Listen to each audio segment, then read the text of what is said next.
Bonjour et bienvenue dans Tipeee Talks. Aujourd'hui, notre invité Christophe Auwert va nous parler de cybersécurité. Il va peut-être nous faire un peu peur, mais surtout nous donner tout un tas de clés pour qu'une PME se protège efficacement contre des attaques cyber.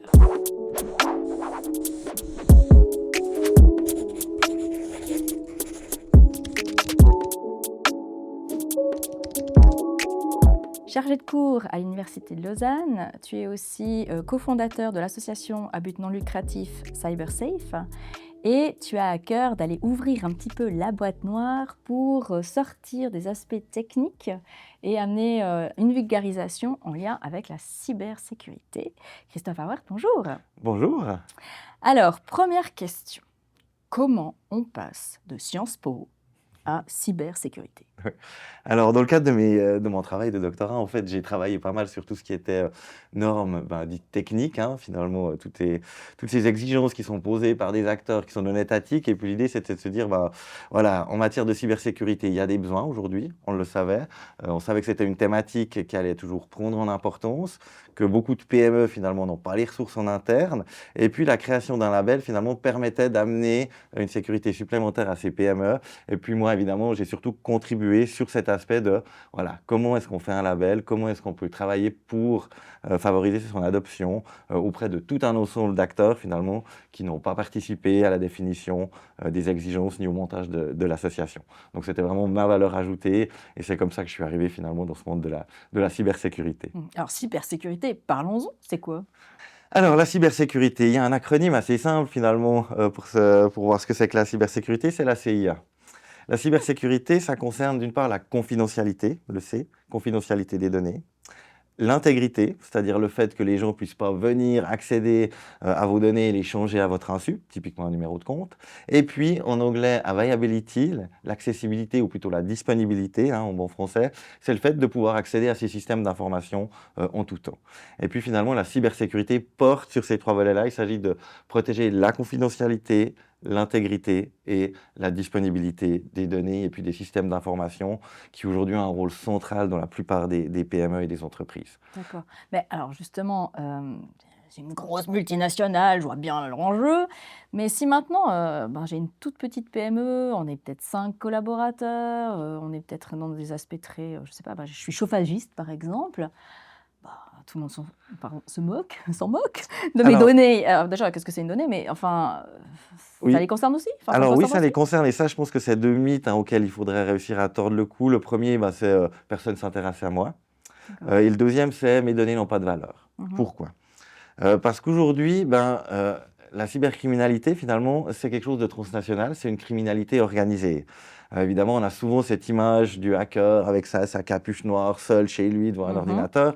En réalité, c'est pas comme ça que ça se passe Ah, aujourd'hui. on est loin des On est garages, loin du loup mmh. solitaire qui chasse, c'est vraiment une criminalité organisée, transnationale, avec des équipes spécialisées, certaines pour identifier des cibles, d'autres qui ensuite interviennent pour exploiter les failles observées. Une troisième équipe interviendra ensuite pour rançonner l'organisation. On Mmh. a même des équipes spécialisées dans la récupération des données et puis une forme de service après-vente. Donc c'est vraiment une criminalité organisée, de masse aussi. Mmh. Donc voilà, ils envoient des mails d'hameçonnage, de phishing. On essaie de vous faire cliquer pour vous faire installer un logiciel malveillant ou obtenir vos accès. Vous redirigez vers une fausse page Microsoft pour obtenir vos accès. Et puis, il faut vraiment se dire que c'est une criminalité de masse. Donc, on essaie de toucher tout le monde. Et quand ça mord, on investit pour essayer d'aller récupérer des données et au final de l'argent. Donc en fait, Donc, tout le monde peut être concerné. ouais, donc en fait, ce que tu es en train de me dire, c'est que globalement, c'est presque des entreprises spécialisées dans le côté, moche, Exactement, c'est plus à rapprocher du fonctionnement d'une mafia, donc OK, très organisée, très structurée, OK. que justement d'un technicien, d'un exploit solitaire, d'un adolescent sur son canapé qui essaye d'exploiter une faille qu'il aurait pu trouver. Mmh. Donc ça, c'est la première idée, tout le monde est concerné. Et puis ensuite, sur ce deuxième mythe qui est mes données n'ont pas de valeur, on l'entend beaucoup moins aujourd'hui, mais c'est quand même, on voit aussi auprès des PME qui nous disent oui, mais qui s'intéresse à moi, mes données, qu'est-ce qu'on va en faire? Et puis là, je pense que pour la PME, l'idée, c'est pas de se dire combien mes données valent pour un tiers, combien, par exemple, ma comptabilité pourrait être vendue sur le dark web. C'est plutôt de se dire combien elle vaut pour moi. Ah. Quels seront les impacts si tout Mmh. d'un coup, j'ai plus accès à ces données? Si tout d'un coup, toutes mes factures ouvertes sont modifiées avec un autre numéro de compte? Ah, Qu'est-ce que ça peut avoir comme impact financier? c'est gênant. Ou quel impact ça aura sur mon chiffre d'affaires si tout Mmh. d'un coup, bah voilà, mes carnets de clients fuitent dans la nature, ça se sait publiquement, quel impact ça aura? Et je pense que j'invite ici chaque PME finalement une fois à faire l'exercice pour savoir quels sont les impacts. C'est d'arriver un matin et puis de dire aujourd'hui on n'allume pas les ordinateurs. Oh. Vous mettez dans une situation comme si vous aviez eu un ransomware, que tout est bloqué. Et puis là, on voit tout de suite les gens qui sont à l'arrêt, les impacts que ça peut avoir. Bah, les coûts potentiels engendrés. Puis après, comme ça, on peut aussi faire un calcul d'opportunité en se disant, bah, tiens, si je suis à l'arrêt, si j'ai un incident cyber, ça va vite me coûter 100 000 francs. Combien ça me coûte pour mettre en place des mesures de protection qui permettent de réduire ce risque? Mmh. Donc voilà, vraiment se demander quelle est la valeur de mes données pour mon fonctionnement, pour le fonctionnement de ma PME. Ouais, j'aime bien cette idée, en fait, on renverse un peu la tendance, de ne pas se dire: «Ah, qu'est-ce que je vaux sur le marché?» mais plutôt: «Qu'est-ce que mes données valent pour moi?» quoi. Exactement. Mmh. Et c'est plutôt là-dessus, hein, en fait, que tablent les hackers, enfin les pirates informatiques malveillants. Si vous mettez au 30 décembre et puis qu'on vous a crypté toute votre comptabilité, ben voilà, imaginez le temps qu'il va vous falloir pour reconstituer ces données, Mmh. pour remonter toute la comptabilité. Ouais, C'est vite des impacts importants en termes financiers. financier, ouais. Et Voilà. alors, pourquoi les entreprises, elles sont globalement mal protégées? Alors, je pense qu'il y a aujourd'hui alors ça va dans le bon sens, hein, mais on parle beaucoup des menaces, les pirates informatiques, les ransomware, et cetera. Les protections, tout le monde les connaît aussi à peu près, hein. On parle de pare-feu, on parle d'antivirus, et cetera. Mmh. Mais on parle justement pas assez de la donnée et de la valeur qu'elles ont pour une organisation. Donc là, il y a vraiment une vraie prise de conscience qui doit se faire. Et si les entreprises aujourd'hui ou certaines PME ne bougent pas encore assez, c'est précisément par rapport à cause de ces mythes que j'évoquais avant, hein. Aucun pirate ne s'intéresse à moi, alors qu'en réalité, aujourd'hui, les pirates informatiques ne ciblent pas particulièrement une PME ou l'autre, hein. Comme je le disais, ils attaquent en masse, et puis quand ils voient que ça mord, ils investissent plus loin, ils investissent plus loin. Et puis, deuxième mythe, mes données n'ont pas de valeur. Si elles ont de la valeur pour vous, bah voilà. Pour s'en convaincre, il suffit un jour de ne pas allumer les ordinateurs en arrivant au Et puis travail. là, on a l'info. Et puis, on verra ce que ça vaut. Voilà. Mais peut-être, si je reviens un petit peu même en amont, je reprends mon entreprise, hein, on Oui. est toujours 5 dans ma petite PME. Mais c'est quoi une donnée? Excellente question. Alors, bah, la donnée, ça peut être de multiples choses, hein. Ça peut concerner aussi bien des données financières, la facturation, la Ouais. comptabilité, Mmh. etc. Ça peut être des données opérationnelles, hein, productives plutôt, les plannings, qui fait quoi, quand, quel matériel je dois livrer sur quel chantier, à quel moment. Ça peut être évidemment des données de clients, hein, des données tiers. Ça peut être, si vous avez des clients qui sont des individus, ben, leur nom, leurs adresses, leur numéro de téléphone, données de contact ou des données d'entreprise. Donc vous avez vraiment tout un éventail, hein. Si vous êtes une PME qui fait aussi dans la recherche, probablement cette recherche, ben voilà, il y a des rapports qui en sont issus, etc. Tout est stocké finalement sur des supports numériques. Et c'est donc ça la donnée qui peut concerner presque tous les aspects finalement de l'organisation, hein. Mmh. Voilà, les fiches de salaire, les données médicales, si vous avez des certificats médicaux qui sont scannés, et cetera.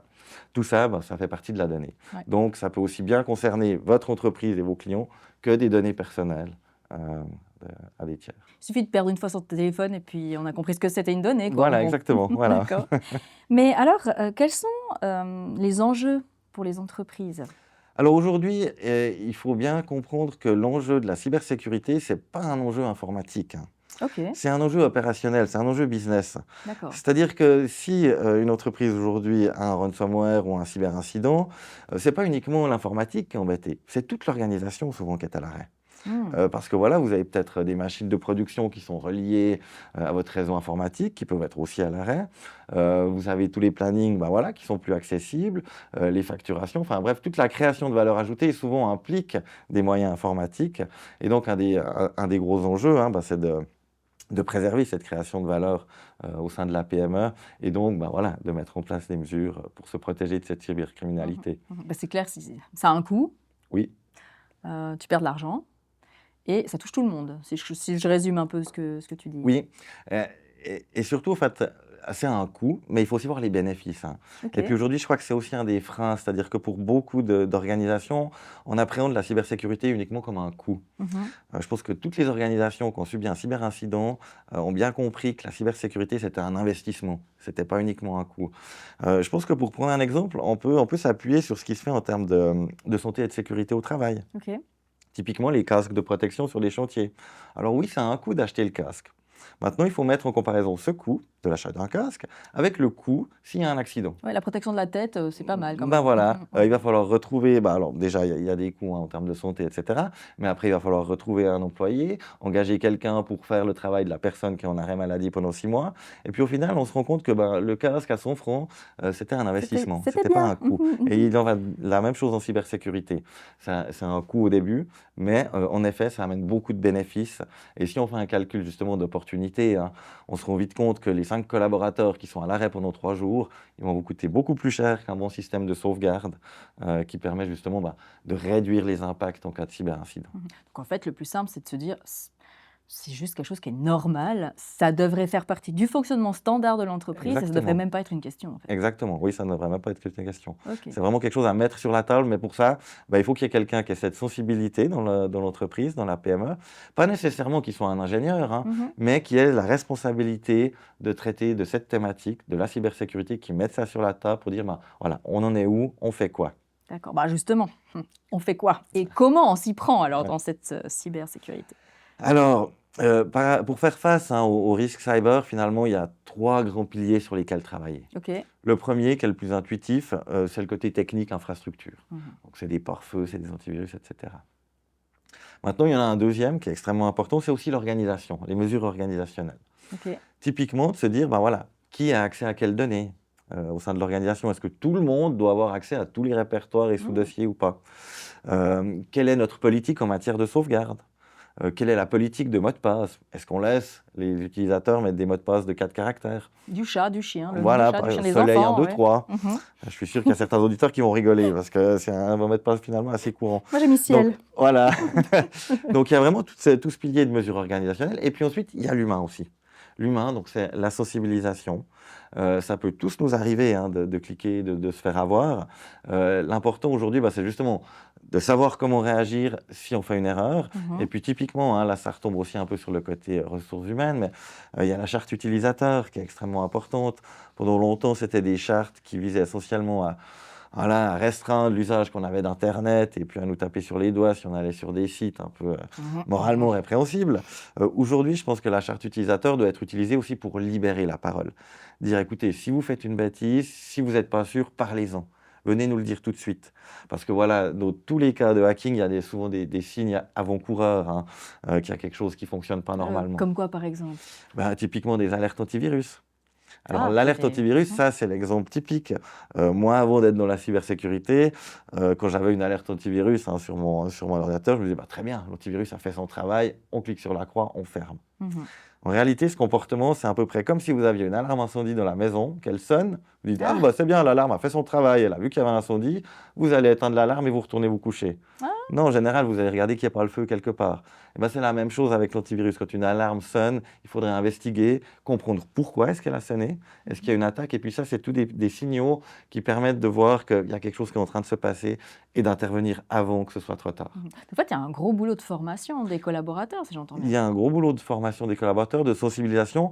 Et puis je dirais que pour que ce travail de sensibilisation des collaborateurs ait lieu, il ne va pas arriver par magie. Il faut qu'il y ait quelqu'un à la direction qui décide.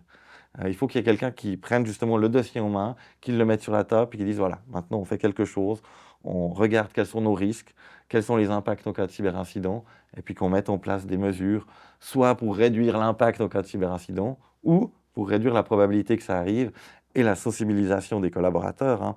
La formation, on leur fait des campagnes de phishing bienveillantes, on se met dans la place d'un hacker méchant et puis on essaie de les faire cliquer. Ça permet de faire prendre conscience aussi. Tu as les drills aussi, Ça les drille, ça les drille. exactement. Après, je peux comprendre que si tout d'un coup, mince, j'ai cliqué au mauvais endroit, j'ai pas très envie d'aller dire à mon responsable, manager, je sais pas quoi: «Au Oui. secours!» Ouais, d'où l'importance justement de ces chartes utilisateurs et puis de valoriser, hein, la prise de parole, de dire, faire une erreur, on peut tous le faire, personne n'est parfait.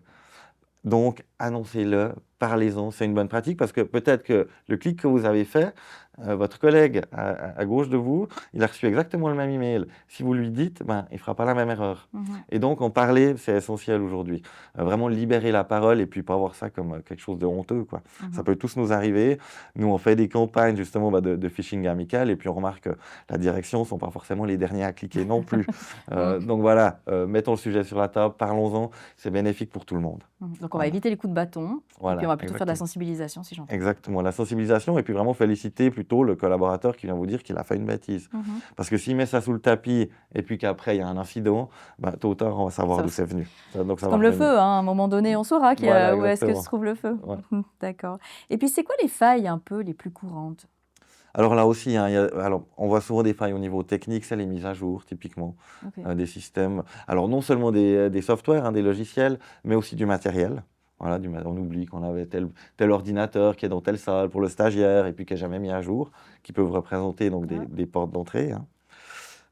Il y a des failles organisationnelles où justement bah, on n'a pas de procédure en place.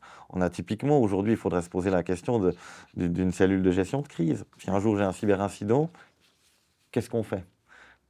Qui fait partie de la gestion de crise? Comment on communique? À qui on communique? Comment on remonte les systèmes, etc. Donc ça, c'est tous des éléments où finalement, si on veut être en bonne position pour affronter une crise, il faut s'y préparer en amont. Et ça, c'est vraiment au niveau organisationnel.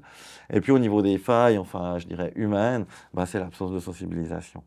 Et souvent, de faire des campagnes de sensibilisation, bah, ça aide à ce que tout le monde se sente concerné. On a toujours des cas où des gens disent «Oh, mais moi, je ne me ferai pas avoir, je ne cliquerai pas, je fais extrêmement attention, etc.» En réalité, on peut toujours se faire avoir. Et donc là, il faut être, je dirais qu'il faut être humble hein, Un peu en d'humilité. matière, voilà, en matière de cybersécurité. Le risque zéro n'existe pas. Mhm. Donc ça, il faut être très clair. Simplement, aujourd'hui, bah, c'est vraiment un calcul un peu de risque, hein. C'est-à-dire combien j'investis pour bah, voilà, avoir des risques qui sont tolérables. Évidemment que s'il y a si des services secrets étrangers veulent absolument accéder à votre entreprise, bah, évidemment, ils y arriveront probablement, hein, là. Vous ne pouvez pas Mhm. mettre en place un SOC, enfin un SOC, ce qui s'appelle un Security Operations Center, donc quelque chose qui surveille, qui monitore vos réseaux constamment. Ça coûtera beaucoup trop cher pour une PME.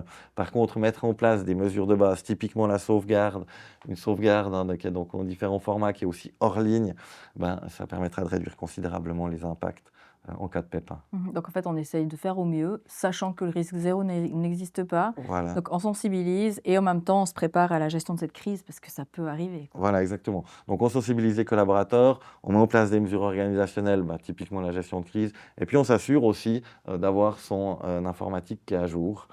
Et puis pour ça, bah, typiquement, c'est quelque chose qu'on voit, hein, mais c'est la question de l'inventaire. Mhm. Chaque PME devrait se dire, bah, tiens, est-ce que j'ai un inventaire de tout mon matériel informatique? Si la réponse est non, vous pouvez être certain que ce n'est pas à jour. Parce que c'est Mhm. impossible de tout maintenir à jour si vous ne savez pas ce que vous avez. Ah, pas C'est faux. aussi logique que ça, hein. Mhm. Mais finalement, voilà, c'est ces petites questions. Et puis souvent, ce qu'on voit, c'est aussi la PME qui nous dit oui, mais c'est mon prestataire qui est responsable. Alors bon, déjà d'un point de vue légal, c'est la PME qui est responsable pour les données qu'elle a. Ce n'est pas son prestataire, c'est pas un tiers. La Non, responsabilité ça... légale, ça ne se délègue pas. Premier Zut. élément.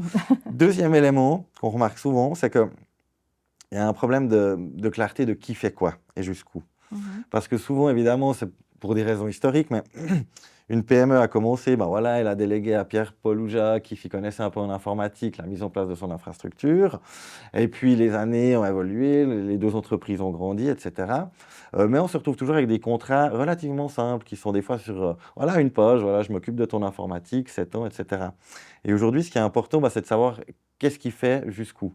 Est-ce qu'il est en charge uniquement de la mise à jour des ordinateurs qu'il a vendus? Est-ce qu'il est aussi en charge du matériel tiers qui aurait été acheté par exemple par la PME, hein, qui va acheter une imprimante à gauche ou à droite, tout ce genre de choses? En matière d'antivirus, hein, je prenais avant l'exemple des alertes où il ne faut pas cliquer dessus, enfin il faudra explorer après, mais justement, qui fait ce travail? Mhm. Est-ce que c'est le prestataire qui va euh, une fois par semaine, hein, quand il vient chez son client, bah, regarder les journaux de l'antivirus, voir s'il y a eu des problèmes, etc. Ou est-ce que c'est le client? Et ça, c'est des choses qu'il faut tirer au clair, si possible avant l'incident. Ce sera toujours beaucoup plus facile. Donc il y a une Mm. partie aussi contractuelle finalement à regarder pour la PME, de se dire, ben voilà, mon prestataire me dit qu'il me fait mes sauvegardes, mais il les fait tous les combien de temps il garde les données, Ah ouais. voilà, enfin Mhm. tout ce genre d'éléments, quoi. Mhm. Oui, bah, justement, ça c'est peut-être aussi la question. Il y a ce côté, cloud, hein, Mmh. service externe Ouais. ou, avoir les serveurs dans sa propre entreprise. C'est quoi un peu les tendances? Qu'est-ce qui est mieux, pas mieux? Enfin voilà. Alors les tendances, ben, évidemment, hein, le cloud est pas mal utilisé. Mmh. Maintenant, je dirais qu'il y a 2 réflexions à avoir là-dessus. Il y a une réflexion plutôt légale, juridique, puis une réflexion plus technique. Au niveau juridique, quand on met ces données dans le cloud, ben, voilà, il faut se demander, finalement à quel cadre juridique je vais être soumis. Est-ce que ces données dans le cloud, ben, le cloud est quand même en Suisse et puis finalement on est bon, on est soumis à NLPD et cetera? Ou est-ce que c'est des données qui partent à l'autre bout de la planète, auquel cas elles peuvent être soumises à d'autres législations ou justement à d'autres possibilités d'accès, légales dans un État tiers? Donc ça, c'est vraiment la réflexion plutôt juridique.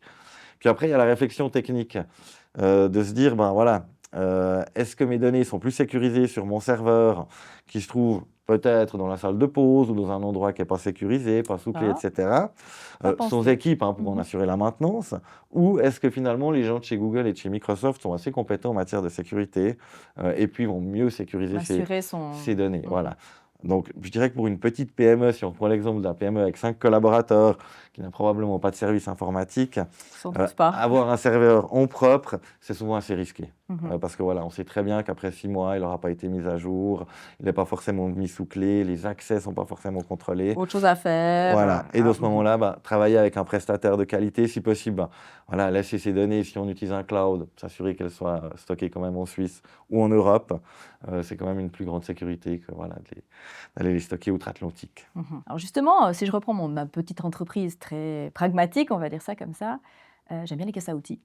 Donc j'aimerais bien avoir une caisse à outils avec plein d'outils à l'intérieur. Quels outils tu pourrais me donner pour commencer déjà, Alors je dirais qu'il y a, bah, évidemment, hein, il y a tous les outils, qui relèvent de la technique, hein, le pare-feu, des antivirus, faire du géoblocking, des choses comme ça, mesures organisationnelles et sensibilisation. Mais ce qui est important de comprendre, c'est que finalement, rien qu'en mettant en place un certain nombre de mesures un peu solides, on arrive déjà finalement à être au-dessus du panier. OK. Et puis aujourd'hui, comme c'est une criminalité de masse, que le temps c'est de l'argent, bah, finalement il y a tellement de PME encore qui sont très balbutiantes en matière de cybersécurité, qu'en mettant un certain nombre de mesures sérieuses en place, on est déjà au-dessus du lot et puis on réduit déjà considérablement le risque finalement qu'un criminel informatique s'attaque à nous, hein. Typiquement, s'il a besoin de passer 3 jours pour exploiter une vulnérabilité parce qu'on a mis les choses à jour, etc., bah, il va plutôt se reporter sur la PME ou ses portes ouvertes. Voilà, Voilà. où il y a pas de pare-feu. Donc tant pis pour les autres, tant mieux pour nous quoi, d'une certaine C'est manière. à peu près ça, mais Mmh. voilà, il faut aussi prendre les bah, voilà, c'est un peu comme, du vol à la tire sur la plage Ah finalement. ouais. Si vous avez 5 personnes à côté de vous qui ont leur sac grand ouvert, oui, il vous suffit de le fermer, puis vous avez déjà bien augmenté votre niveau de sécurité et Mmh. probablement que le voleur va plutôt se diriger vers les sacs qui sont ouverts que le vôtre qui est fermé. Alors fermons les Ah sacs. voilà, exactement, fermons les sacs. Et parmi cette boîte à outils, je pense qu'il faut toujours trouver le juste milieu entre, voilà, les risques qu'on a puis les investissements qu'on peut faire. OK.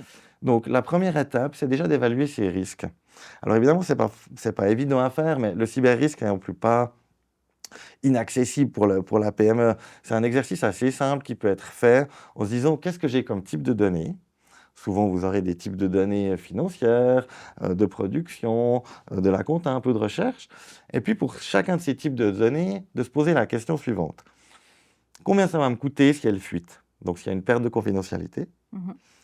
Qu'est-ce qu'on peut me voler en changeant l'intégrité de ces données? Ben Ouais. là, typiquement, vous prenez toutes vos factures ouvertes, puis Mmh. vous dites, bah, tiens, si on changeait le compte de destination, puis qu'on rémettait les factures, c'est des cas qui arrivent, hein, Ah combien je perds? Ça vous purée. donne déjà un premier chiffre, Ouais. d'accord? Et puis après, accessibilité, donc disponibilité. Combien de personnes sont à l'arrêt? Pendant combien de jours? Si mes données ne sont plus disponibles?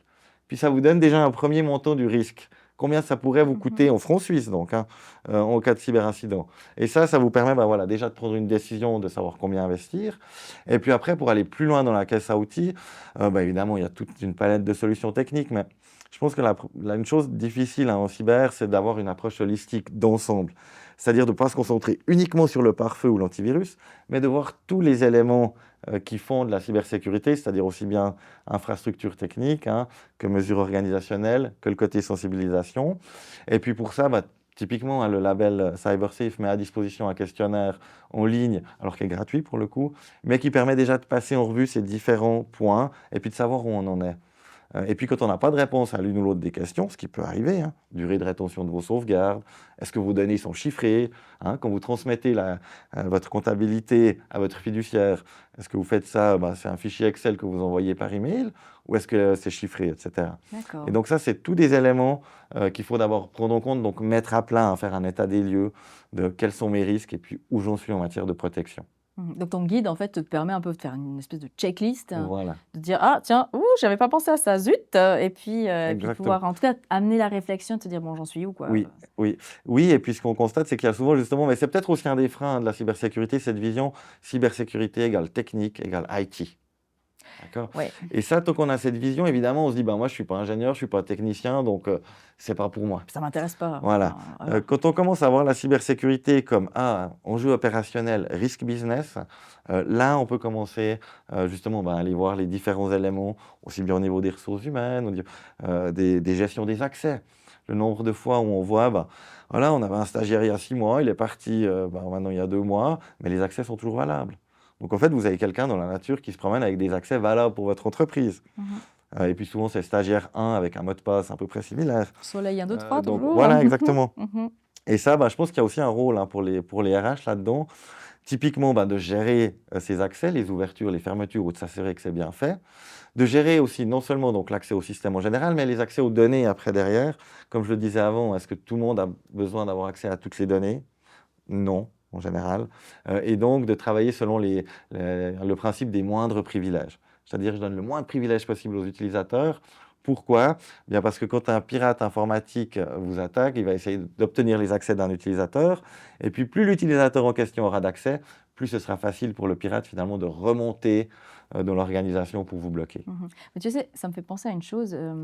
Par exemple, on est beaucoup maintenant, tu sais, collaborateurs nomades, hein, Mhm. qui bougent. Tiens, il y a le Wi-Fi de la bibliothèque municipale de je sais pas où, et puis je me connecte sur le Wi-Fi. Oui.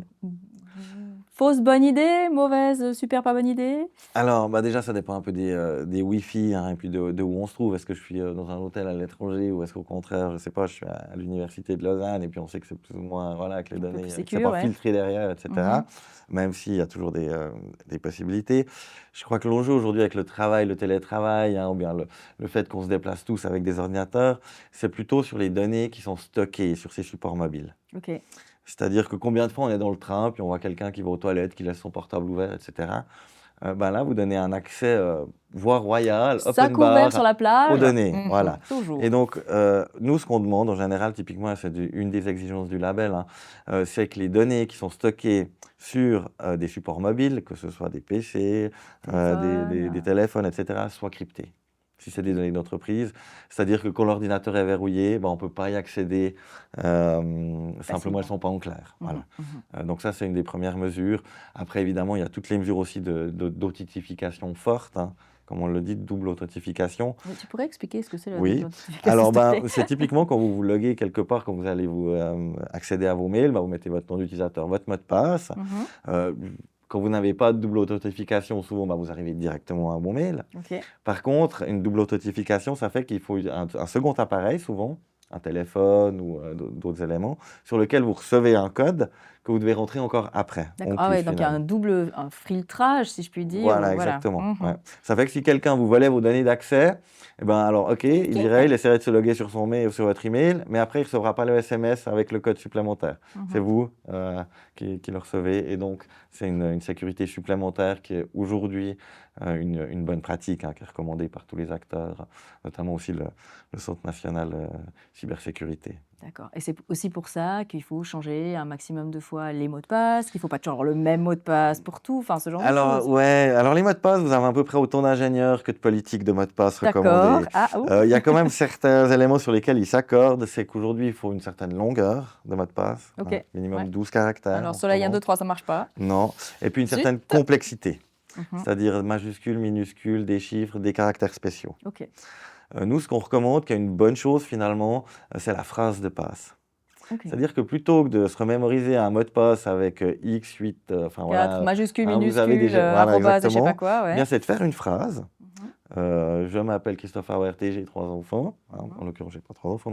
Et puis de prendre la première lettre de chaque mot, Parce que voilà, si on a une phrase dont on se souvient, typiquement une chose où je suis allé en vacances voilà, à Aux Maldives. voilà, en 2013, et ben, on peut prendre les premières lettres de chaque mot, et puis ça peut nous faire un mot de passe assez complexe. Ok. Puis après, on décide typiquement de changer les O en 0, de changer les A en et, et puis on Comme ça, tu as rajoute. tes caractères spéciaux Voilà, qui exactement. viennent. Ouais. Et puis typiquement le G, bah, ça ferait le J, l'apostrophe, le A, après un Ah ouais, chiffre. ouais. Donc voilà, c'est plus facile de se Astucieux. rappeler, ça donne des mots de passe complexes. Voilà. Mm. Donc aujourd'hui, la recommandation, c'est vraiment, voilà, faites des mots de passe assez longs, minimum 12 caractères, et vraiment quitte à favoriser. Parce que le risque, hein, quand on fait des mots de passe qu'on impose tous les 2 mois un changement, bah, c'est que d'une part, ça finit sur un post-it, parce qu'on s'en souvient plus. Oui. Ou alors, on fait que changer des caractères, un caractère au bout, et puis ça devient aussi des mots de passe plus ou moins faibles. Mhm. Voilà. Ouais, donc, Si je prends Lausanne 2024 et puis qu'on me dit ouais, tu peux le changer dans 2025, 2 mois, moi je mets 2026. 2025. Ou je mets, Ouais. voilà. Ouais. Et ça, bah, finalement, c'est pas des bonnes pratiques non plus. Soleil 1, 2, 7, c'est pas mieux, Voilà, quoi. c'est pas beaucoup Ça mieux. reste pas mieux. Donc on évite tous les mots du dictionnaire aussi, hein, parce que typiquement dans les attaques, quand ils veulent essayer de découvrir des mots de passe, bah, il y a des bases de données de mots de passe qui ont déjà été utilisées, et puis ils essayent typiquement au premier avec ça, quoi. Ou aussi avec tous les mots qui se trouvent dans le dictionnaire. Mhm. Puis c'est vrai qu'on oublie, mais c'est pas une personne qui a un stylo, un crayon, puis qui note, quoi. Non, c'était de manière automatisée, quoi. Ça va vite, c'est Voilà, grand exactement, et quoi. ça, on passe Ouais. de D'ailleurs, vous avez l'information. différents outils hein, sur Internet qui vous permettent de tester la solidité d'un mot de passe. Ça peut aussi faire partie de la boîte à outils, mais vous vous rendez vite compte que si vous mettez Soleil 1, 2, 3, en gros, il faut 12 secondes pour Ah, le craquer, quoi, d'accord. pour y accéder. Mm. Donc, Je vais le changer alors, ouais. définitivement. Est-ce qu'il y a autre chose que tu mettrais dans cette boîte à outils? Alors, évidemment, après, pour moi, ce serait aussi une checklist hein, sur la résilience. Mhm. Qu'est-ce qu'on fait en cas de pépin? Comme on l'a dit avant, le Ah, risque zéro gestion de crise. n'existe pas. Mhm. D'accord? Donc, dans ce cas-là, il faut se préparer. Et puis, se préparer, ça peut déjà être simplement de se dire, bon, bah, si un jour on a un problème, qui fait quoi?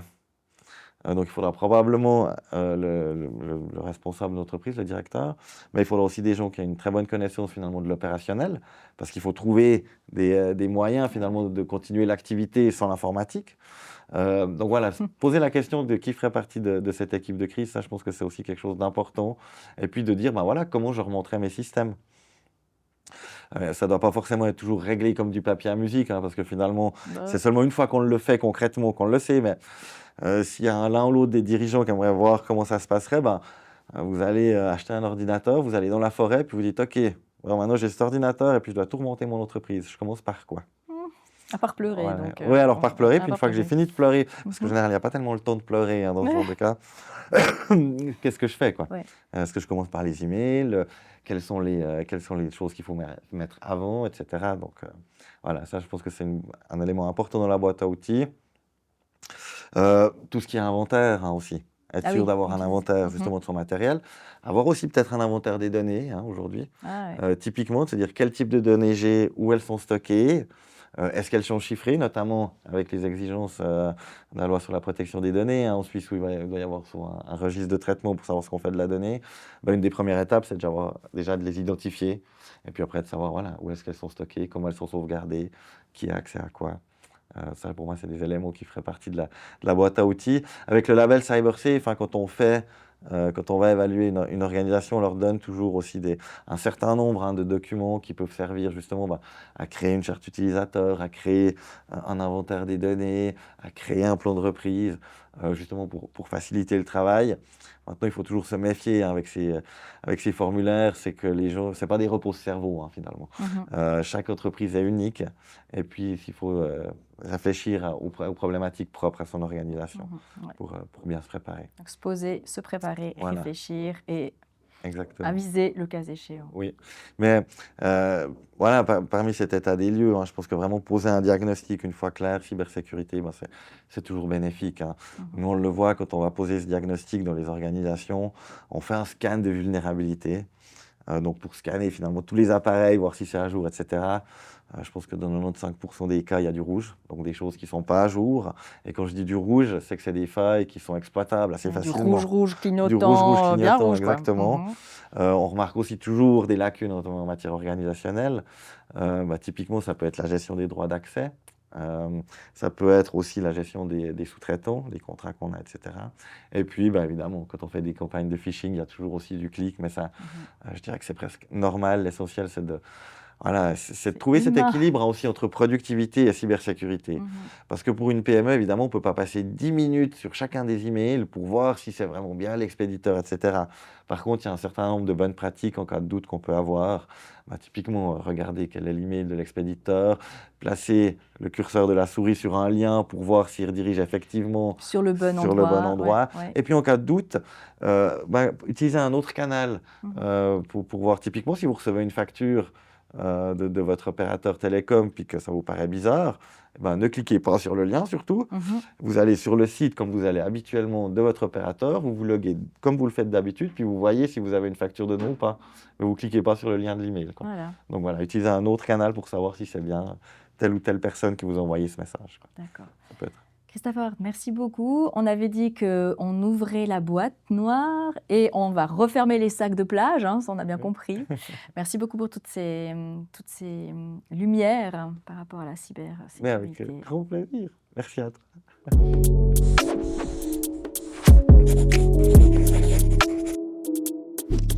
Vous appréciez le podcast Tipeee Talks? Alors n'oubliez pas de nous soutenir en vous abonnant et en le partageant autour de vous.